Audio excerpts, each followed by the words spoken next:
आज Mandsaur police control room पर हर मंगलवार की तरह इस मंगलवार को भी जन सुनवाई का आयोजन किया गया, जिसमें कई आवेदक अपनी अपनी शिकायतें लेकर इस जन सुनवाई में पहुंचे। आज एक परिवार भी जो कि मंदसौर की अयोध्या बस्ती का है, वो भी यहाँ पर पहुंचा और उनके परिवार के मृत व्यक्ति के लिए इंसाफ की मांग की। परिवारजनों ने आरोप लगाया है कि उनके पिता को कुछ लोग घर से बुलाकर ले गए, बाद में उनकी मृत्यु हो गई। उन्होंने कहा है कि इस संबंध में जितने भी आरोपी हैं उन सबके खिलाफ सख्त कानूनी कार्रवाई की जाना चाहिए, क्योंकि इन लोगों ने धोखे से उनकी पिता की हत्या की है। मामला इंस्टाग्राम के ऊपर कुछ वीडियो डाल देने का है।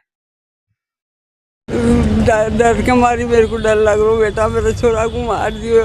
इतो क्या ना बेटो तो बेटा मारने की धमकी दे रहे हो बेटा। सुनवाई में आए गए हैं क्योंकि मेरे मामा जी को रिजवान घर से बुला के ले गया था कि अपन चाय पी के आते हैं, तो मेरे मामा जी ने मना करा है कि मैं नहीं जा रहा हूँ। तो बोल रहा रिजवान के क्यों डर गए हो, क्या फिरोज भाई बुला रहे चलो।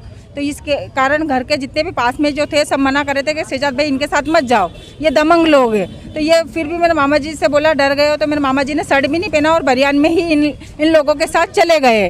तो वो चले गए, फिर 6:30-7 बजे तक कॉन्ट्रैक्ट में रिहा है मेरे मामा जी की लड़की के साथ। और फिर उनसे पूछा कि मतलब फिर उसके बाद उनने रिजवान ने किसी ने भी फ़ोन नहीं उठाया हमारा।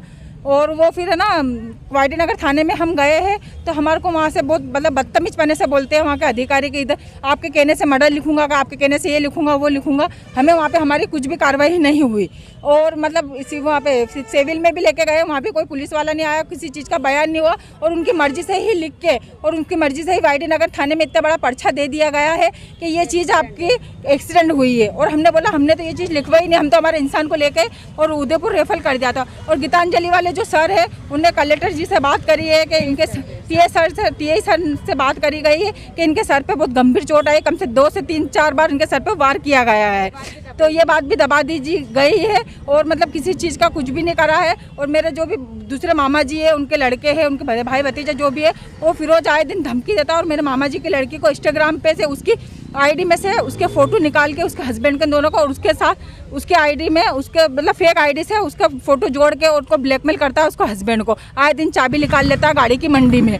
और हम ये चाहते हैं, हमें इंसाफ चाहिए। और मेरे मामा जी की डेट हो गई और हमें इंसाफ चाहिए। और हमारे घर में कोई भी हो, हमारे घर में जिसको भी किसी को कुछ भी होता है तो फिरोज जिम्मेदार है इसका। और वो दमंग इंसान है। और रिजवान के ऊपर हाफ मर्डर बहुत सारे हैं, उन पे सब पे दोनों पे कार्रवाई करी जाए, कड़ी से कड़ी जांच करी जाए। और हमें हर चीज़ में इंसाफ चाहिए। और वो